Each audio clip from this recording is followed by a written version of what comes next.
You know, my district has a lot of rural areas, and I'm really honored to have the rural electric co-ops in my district. And you know, we need to make sure. You know, it's interesting in this place.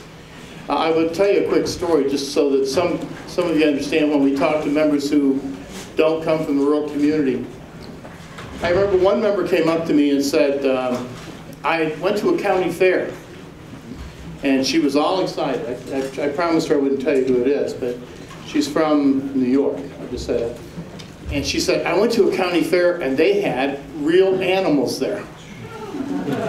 And I said, "Yeah, I know." She goes, no, I mean like real animals, like pigs and cows and sheep." I said, "Yeah, I know." And she goes, "Well, what do they do with them?" I said, "Well, they judge them." And she goes, "On what?" I said, "Well, it's not on their dancing ability. It's like 4-H and stuff." And she goes, "Oh, well, she'd never seen a farm animal before in her entire life." So when you talk to people about rural communities and the problems that people have in the rural areas and the kinds of things, and if you come from an area like Philadelphia or Los Angeles or New York City, it's tough to understand the problems that people in the rural communities have. I know that I signed on to a letter to appropriations requesting full funding for the Rural Utility Service Electric Loan Program. And hopefully we can see what we can't do in pushing that. On the Rural Energy Savings Program Act, I'm going to co-sponsor the bill. I'm honored to do that for you. We're going to be doing that when, Danny, this afternoon. And we will make sure that we get on that bill and help you out with that. In terms of regulating greenhouse gases under the Clean Air Act, I want to make sure that I can work with you, and I'd be anxious to hear from you, your thoughts in terms of what we should do. But I would just say one thing and then maybe open it up for any questions that you have. I don't know, did anybody watch the President's speech last night? What? You were partying and missed the speech? I wish I was partying and I didn't miss it. No, it wasn't it.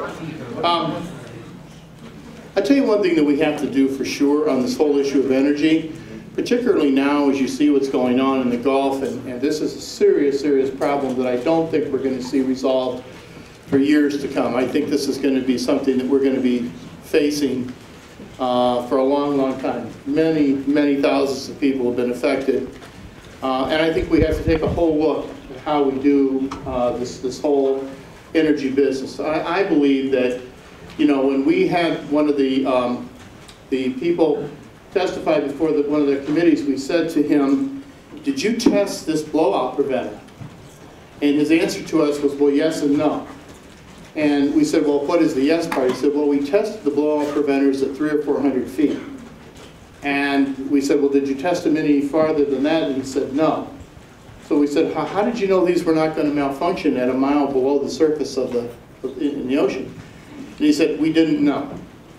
And I have to tell you, you've seen what's happened, and I think what we've got to be able to do is, before we expand on this, we've got to look at all kinds of different alternative energies, whether it's solar, biodiesel, ethanol, wind.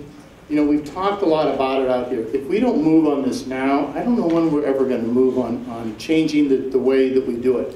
And just to give you one last thing, to put this in perspective, if tomorrow we opened up every possible place that we could drill for oil, and continue doing what we're doing, we'd get about 4% of the world of the oil that we need, because we consume 20% of it. And this oil that they pump out from the oceans and from other places, it goes on the international market. And I'd look forward to working with you. I want you to know that everybody calls me Phil, and I appreciate that. You don't have to call me sir or congressman. I mean, on my birth certificate it says Philip, it doesn't say congressman. And the only time anybody called me Philip was my mom and dad when they were living and when they were mad at me. So if you want to call me Phil, that would be fine with me. So if there's any questions you have, I'd be happy to try to answer them, or any concerns you have, or on this issue or any issue.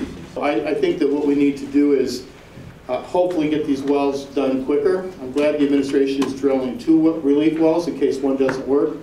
But if you see the pictures, and I'll tell you, I'm a big animal lover. I have 2 dogs, and I just love animals. Your heart breaks. Well, not only for the people who are losing so much money, but look at the animals, the birds, and what's happening in that whole Gulf region. It's just set up.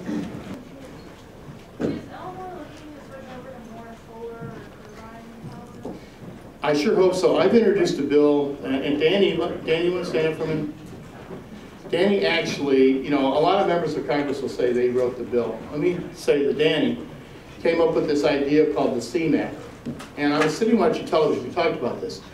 And you see Germany and Japan and China manufacturing wind turbines and solar panels and then shipping them over here, and then we install them here.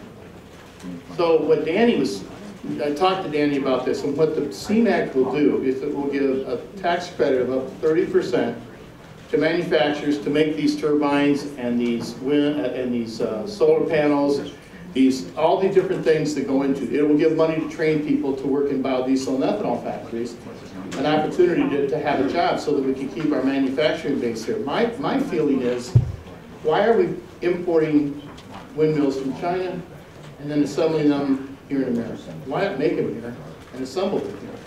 So there is a big push, and I just want to say we have, how many co-sponsors, Dan? 92 co-sponsors on the bill. It's called the CMAC, S-E-A-M. I always forget what it stands for. It's Security and Energy and Manufacturing. Thank you. So I believe that we've got to get away from fossil fuels and oil as much as we can, and the way to do it is to start building them, but build them here.